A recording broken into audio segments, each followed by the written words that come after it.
Any questions regarding yesterday's subject?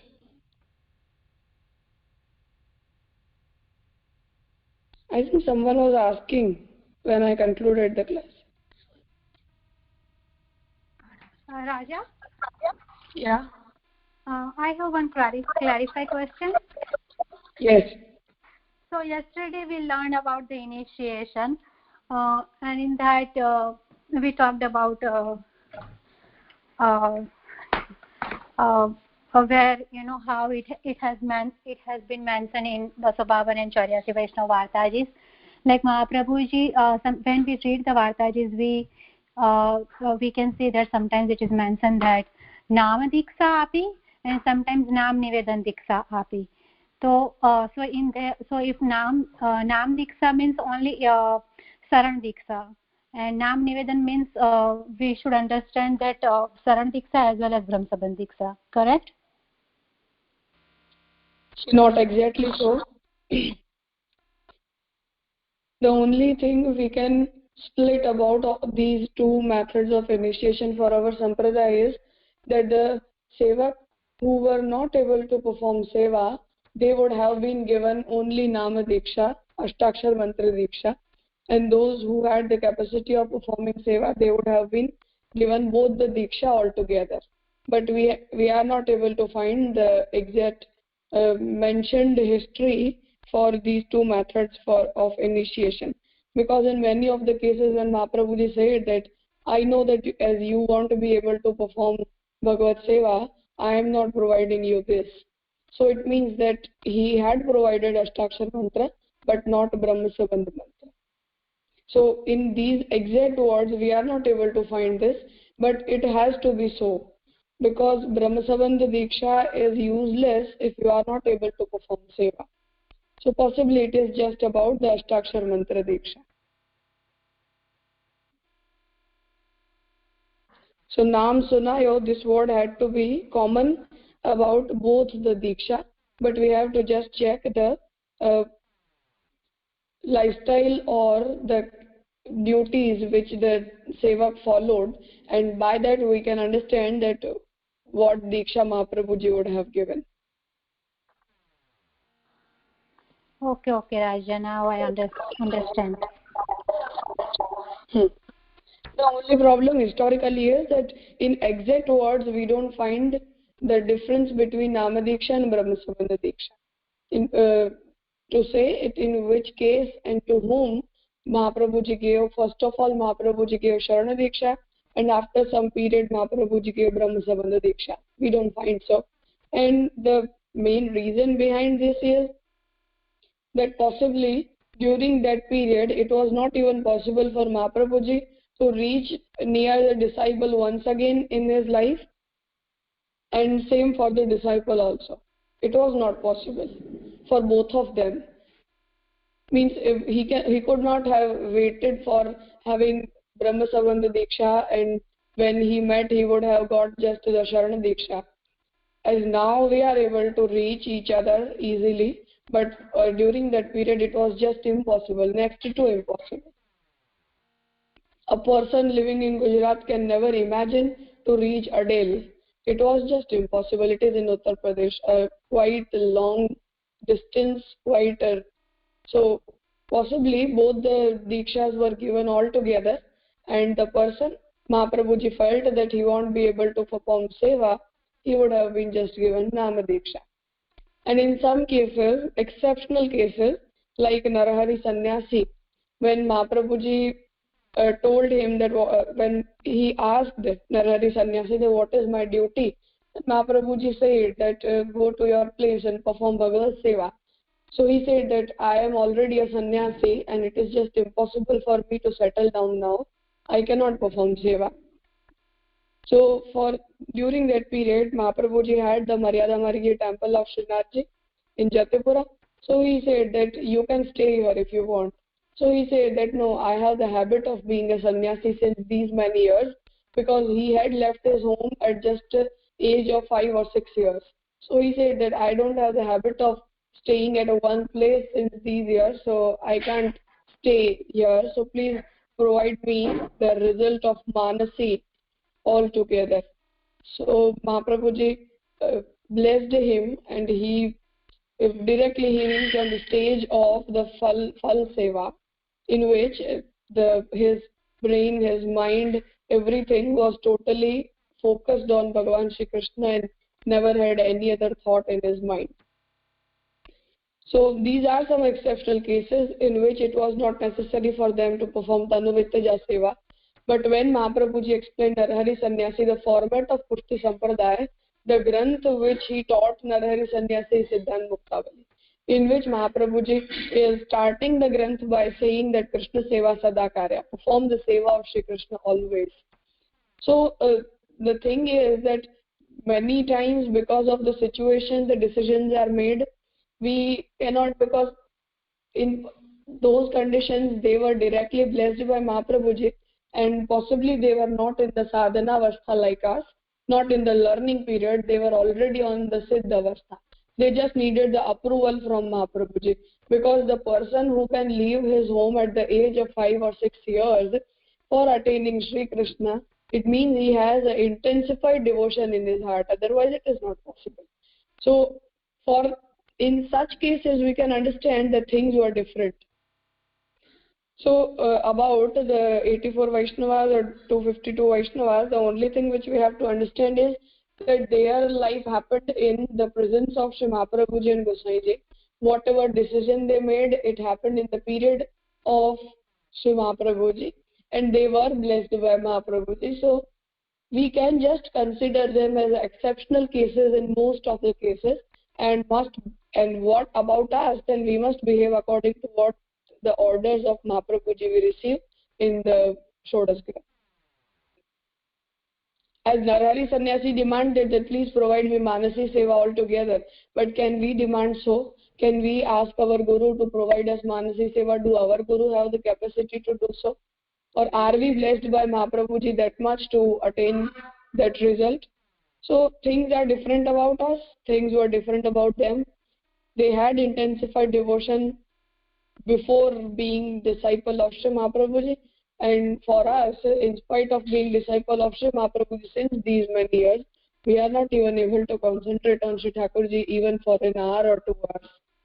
So things are different about us.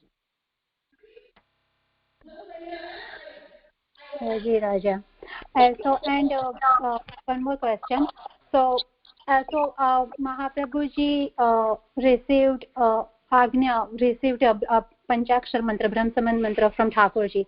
So Mahaprabhuji must have started giving the either one of these diksha, either Brahma diksha and or Saran diksha, only after he received an order from Thakurji, right? It's not like that Mahaprabhuji started giving the Saran diksha before he got an order from the Thakurji. Yeah, because before receiving the Brahmasavan mantra, the only disciple Sri Mahaprabhuji initiated or accepted was Damodara Das Harstani, and no one else. All the disciples were initiated later on. So Mahaprabhuji wouldn't have initiated him, just accepted him as his disciple, wouldn't have provided any type of mantra diksha, but only because after receiving Brahmasavan diksha, the first disciple Mahaprabhuji initiated was Damodara. He said that you are the first one. So it means that he was initiated after that, but he was accompanying Sri Mahaprabhuji before this incident. And it is clear about all the other disciples that they were initiated after this incident only.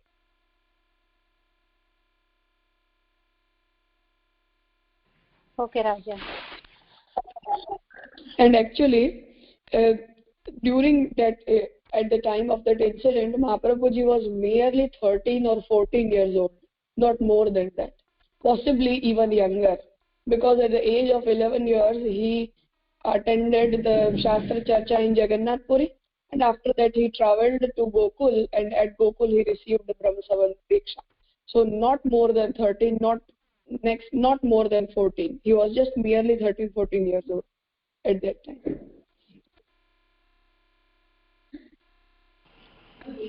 So Raja, in 84 Vaishnav's Varta, when Mahaprabhuji said to some of the disciples that go take a shower and we'll give you, diksha. So there we have to understand that Vallabh gave both diksha together, or how we understand that?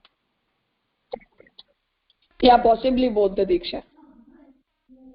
See, as I said, that Ashtakshar mantra, Mahaprabhuji didn't receive Ashtakshar mantra in a different occasion and Brahmasabandha mantra in the different occasion.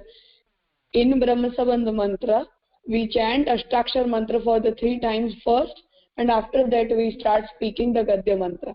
So both are the part of the same mantra, but later on, because in the words of Gadya mantra we speak that I am surrendering myself to Sri Krishna, and from now, from this very day, whatever I have is of Sri Krishna, and I am his slave and you are my master. So these are the words which we speak in the Brahmasabandha mantra. But for the people who are not able to perform seva, this means useless. These words are useless because they won't be able to apply this pledge in their life. Because if you are not able to do samarpan, if you are not able to offer everything to Krishna, then it doesn't mean anything to promise Sri Krishna to be a slave and accepting him as your master. So the thing is that later on, or possibly during that period, because even many disciples of Sri Mahaprabhuji said that we cannot perform seva, or many of the family members of his disciples said that it won't be possible for your family to perform Bhagavad seva, so I am not providing them Nama Diksha, Samarpana Diksha or something like that. So Mahaprabhuji didn't initiate them, but possibly he would have provided just Ashtakshar mantra to them. So things are not very clear historically about the methods of initiation, but both the mantra received from Bhagavan only, and possibly the reason behind splitting these two mantras or differentiating between these two methods of initiation would be the difference between the disciple of being disabled to perform seva or being unable to perform seva or being performing seva. These has to be the difference. We don't find any other cause, any other reason behind this. Ji Raja. Because in the story of Dosabavan Vaishnava Varta, we find that Gosaiji had given the right to his disciple Chacha Harivanshji to initiate the disciples, and Chacha Harivanshji would first of all he would initiate the disciple, and later on whenever Sri Gosaiji visited the area, then that disciple was initiated by Sri Gosaiji officially. So these are some historical problems which we find about the methods of initiation, but the only reason was lack of communication and lack of transportation facilities, because it was not possible for any of the disciples to reach Mahaprabhuji again.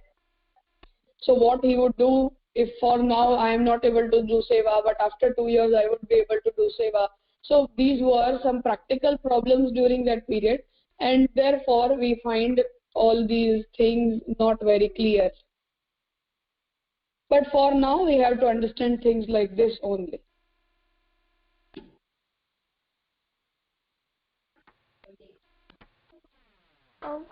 Ji Raja. Yeah. Any other question?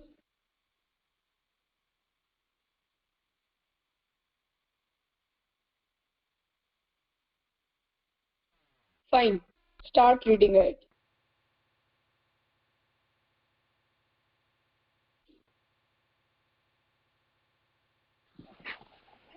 Initiation of Pushtibhakti Sampradaya and its 6 aspects. 1. Donator. In Tattva-Deep Nibandh, Sri Vallabhacharya has enumerated qualifications of the Guru of Pushtibhakti Sampradaya. He says, Krishna Seva Param Vikshya Dambadi Rahitam Naram. Shri Bhagavata Tatvarth Janam Bhajed Jignasur Adar. Meaning. Wait. See, recite after me. Krishna Seva Param Vikshya. Krishna Seva Param Vikshya. Dambhadi. Dambhadi. Rahitam Naram. Rahitam Naram. Shri Bhagavata. Shri Bhagavata Tattvagyam. Tatvarkyam. Bhajet. Bhajed. Bhajet. Bhajet. Jigyasuhu. Jigyasuhu. Adarat. Adarat. Hmm. Meaning. One should ascertain whether the man who bestows initiation is devoted to the service of Shri Krishna, whether he is void of vices like hypocrisy, greed, false prestige, etc., whether he knows the essence of Bhagavad Puran. If he possesses these characteristics, he should be chosen as a guru. 4 qualities of the bestower of Pushtibhakti Sampraday's initiation are enumerated in the above verse. Krishna Seva Parayanat, devotedness. No, it is Krishna Seva Parayanata. Krishna Seva Parayanata, devotedness to the service of Shri Krishna.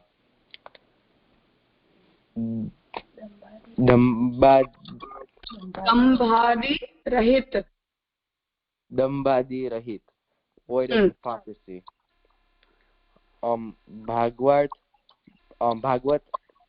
Bhagavata Tattvagya. Bhagavad Tattvagya, knower of the essence of Bhagavad. It's not Gna. It is Gya. Tattvagya. Tattvagya.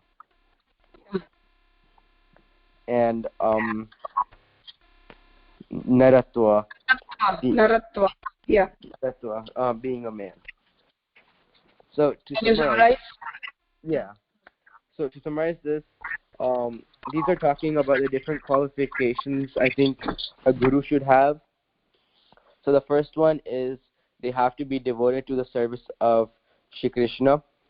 The second one is that they can't be hypocritical to the devotee and not do the actual seva itself.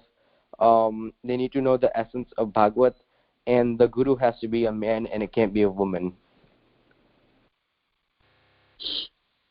So what Sri Mahaprabhuji wants is the person who you are, a disciple, is accepting as a guru. Shishya, a disciple, must check the qualities of that person, and only after that he must accept that person as a guru. So what Mahaprabhuji explains is Krishna Seva Param Vikshya, means we must ascertain whether the person who is initiating us, he is devoted to service of Shri Krishna or not. Means if Krishna Seva is the most important rule of our sampradaya, it is the most basic principle which we have to follow, then the guru whom we are accepting as our guide, whom we are accepting as our guru, is he performing Krishna Seva or not? Second is whether he is void of vices like hypocrisy, greed, false prestige, etc. Means if he is performing Krishna Seva, is he doing a hypocrisy? Is he doing that for showing off to someone? Is he doing it out of greed? Or like present days, if the Krishna Seva is being done for accumulating money, for getting praise from others, for being praised by others. So are these the motives behind performing Krishna Seva or not? This must be checked. The third quality is whether he knows the essence of Bhagavad Puran. Means if he understands the words of Bhagavad or not. Because for Mahaprabhuji, Bhagavad is the source of devotion. And the person who is not able to understand Bhagavad, he is not able to understand devotion. So the source of devotion, the source of understanding the form of Shri Krishna is Bhagavad. and therefore Bhagavat has to be understood basically for being in Bhakti Pushtibhakti Sampradaya. So disciple can learn it according to his capacity, but at least the Guru must be aware of the format of Bhagavat and must understand each and every word of Bhagavat. And to be very clear, the Bhagavat Katha must not be done as it is done nowadays, but Mahaprabhuji has explained the form of Bhagavat, Mahaprabhuji has explained the stories of Bhagavat, Mahaprabhuji has written a commentary on Bhagavat called Subodhni, Mahaprabhuji has explained it in Bhagavat Tattvarthadeep Nibandh, the Granth Shri Mahaprabhuji wrote for explaining the format of the whole Bhagavat Shastra. So it must be understood in the same format. Not we are just listening to the stories and we are dancing and singing about the things written in Bhagavat, etc. These are all the nonsense formats for understanding Bhagavat. The real format is what? Which is explained by our Guru, by Sri Mahaprabhuji in Subodhani and Bhagavatar Prakaran. So it has to be verbally interpreted in the same way, not in the form nowadays people are doing. Means not in the form of saptah for reading and listening to the Bhagavat for 7 days, and someone is going on reading and you are just going on listening. You don't even have text in your hands. You are not even able to cross-check the words which are spoken by the Kathakar, etc. So these are very nonsense and cheap formats, and everything is done just out of greed for accumulating money. The speaker even didn't have any knowledge of Bhagavat, and not even the listeners. So this is not what the Mahaprabhuji means is, but for Mahaprabhuji, the Bhagavat is splitted into the 12 chapters, and all the 12 chapters comprises of the 12 Leela of Bhagavan, of Sarg, Visarg, Sthan, Poshan, etc. And so that particular format has to be understood for understanding Bhagavat, and not all these nonsense formats and nonsense methods of understanding and speaking and listening to Bhagavat. So the Guru whom we are accepting has to understand the essence of Bhagavat properly, as it is the source of devotion.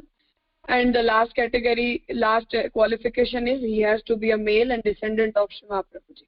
So these are the qualifications which have to be checked about Guru. The person who is performing Krishna Seva out of greed for accumulating money, he can never be accepted as a Guru in spite of being a descendant of Sri Mahaprabhuji. So qualities have to be checked, and if Mahaprabhuji wanted that each and every disciple must blindfoldedly accept any of the descendant of Sri Mahaprabhuji as Guru, then Mahaprabhuji wouldn't have specified the qualification of the Guru. So the thing is that it is 100% valid for a disciple to check the qualities of the Guru, and same has to be the right of Guru also, that he has the valid reasons for checking the qualities of the disciple before initiating him into the sampradaya. Because nowadays what belief among the disciples is that all the descendants of Sri Mahaprabhuji are Mahaprabhuji himself, and they have the powers of Sri Mahaprabhuji as they are descendants. So we don't have the right to check their qualities, or we don't have the right to question them. We don't have the right to question their authority, etc. But the problem is that it is in your loss. For example, a disciple is getting initiated with a Guru who himself is not a good Vaishnava, then what the hell will he teach you? What the hell will he guide you? So a disciple must be very sincere about all these things. As before admitting our children to the school, we check the authenticity of the school, we check the quality of education in the school, we check the quality of the teachers in the school, we check the further results, etc. We go through thousands of the facts for getting admitted into the school or college. No parent would like to admit their children in a bad school, in a bad college, where the quality of education is not good. So same is about Sampradaya also. The person whom we are choosing as our guide, we must be very clear about his qualities.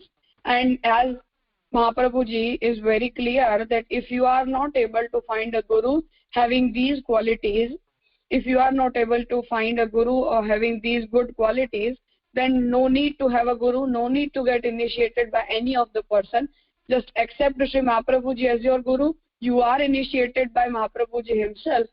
The scriptures written by Sri Mahaprabhuji are the orders which you have to follow. and start performing Krishna Seva. You don't have to wait for anyone. So tadabhave swayam vapi murtim kritva hare kvachit paricharyam sada kuryat. So Mahaprabhuji is giving this option. And in the commentary, Sri Purushottam ji writes that in further years after Sri Mahaprabhuji, a person would not be able to find a good guru, because we are living in the Kali Yuga in which the minds of each and every person are corrupted, and it has to happen gradually. And it is those qualities, those bad qualities have entered our sampradaya also, among the descendant of Sri Mahaprabhuji also, and among the disciples also. The thing which we can trust for now is only the words of Sri Mahaprabhuji which we have in the scriptures, and a person who remains loyal to that words only can be the disciple of Sri Mahaprabhuji and no one else. So the thing is that we must not follow anyone blindfoldedly, not even a guru and not even the other disciples, the senior disciples we find, the senior Vaishnavas we find, but the only authentic words we have are the scriptures written by Sri Mahaprabhuji, Goswaiji, Gopinathji, Hariraiji, Purushottamji, etc., our former acharyas, and whoever is speaking, being loyal to those scriptures, he is an authentic person. And the person who is not speaking so, he must not be accepted as a Pushtiswadhyay Vaishnava. This is the clear distinction about which we must be very free to understand these things, and even must check the validity about all these things very freely. We have the right to do so.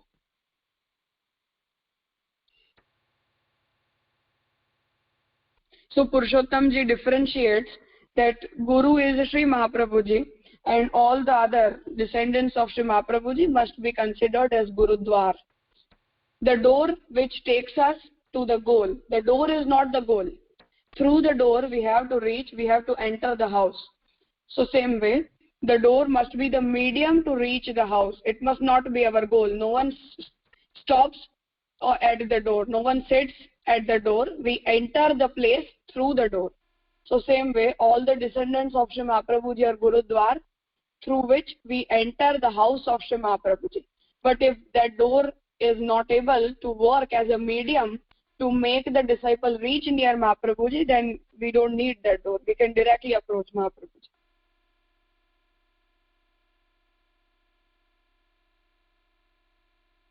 Is that clear?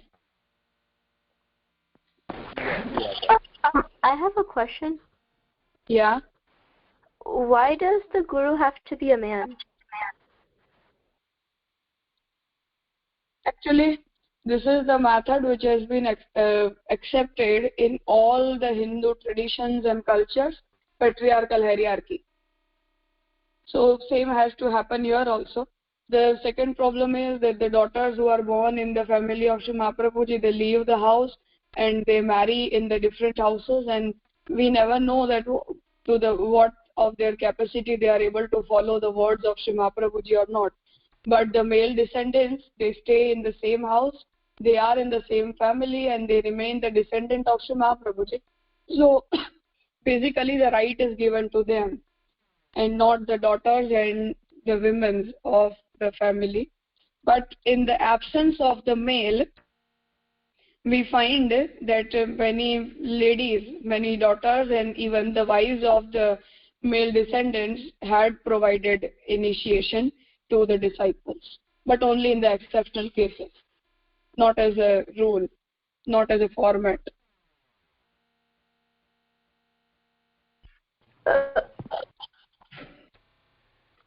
The other reasons are that during that period it was not very easy for the women to be in contact with the other people, and it was not even possible for them to be openly speaking something and teaching them, and so these were some practical problems during that period.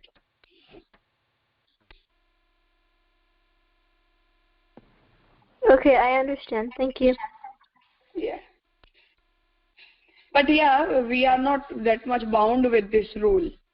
The major qualities which we have to check are the other three: Krishna Seva Param Vikshya, Dambadi Rahitam, and Sri Bhagavata Tattvajnam. These are the major qualifications which we need. These are some patriarchal hierarchy and etc. These are some methods which we have been following in our Hindu traditions. So same has to be accepted here also. But the one problem about this is that Mahaprabhuji himself has written a commentary named Prakash on his Tattvas Deep Nibandh, in which he is comprising this shlok, but he has not written anything. He has not explored the meaning of the word naram, and same about the other commentators also. No one has explained the meaning of the word nar here, that what exactly it means. So there are some confusion about this, and recently, last year, when Shri Shyamgakaji during the pravachan of Sarvottam Stotra, he said that being a descendant is not only the right of the male members but also of the female members. So for now we don't have that method prevailing in our sampradaya, but the only what I can say for now is that major qualification is not being a male or a female. Major qualification are other three, which we have to check. Other three are some secondary qualification. Other one being a male and being a descendant, etc.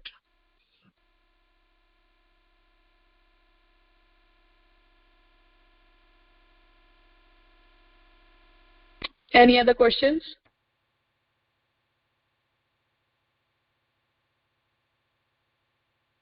Fine. So I think we can conclude here today. We'll be continuing tomorrow.